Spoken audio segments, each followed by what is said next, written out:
उत्कल गौरव कुलबुद्ध मधुसूदन दास को आज पवित्र श्राद्ध दिवस 4 फेब्रुआरी आज दिन में मधुबाबू को देहांत होता।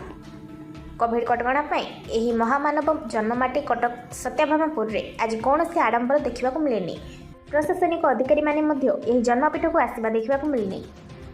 सेपरी सिल्वर सिटी कटक रे उत्कल गौरव मधुसूदन दासकर 88तम तिरोधान दिवस जाति वर्ण दल निर्विशेष आज समस्ते एकाठी होई गोरा कबर स्थित समाधिस्थल में महान आत्मार स्मृतिचारण करिसेंती।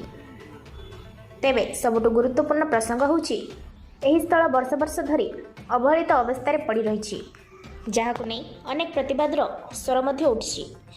एही क्रम रे आज मध्य कटकर विभिन्न सामाजिक अनुष्ठान पक्षरु नीरव प्रतिवाद करा जायथिला। भारत इतिहास रे स्वतंत्र स्थान ग्रहण करथिबा उत्कल गौरवଙ୍କ समाधिपीठ को स्मारकी भाव घोषणा करबा पई मध्य दाबी करथिले विभिन्न अनुष्ठान। तेबे आगामी दिन में राज्य सरकार निकट में यही कथा उत्थापन कराजिबो बोली कहिसेंती कटक जिलापाल।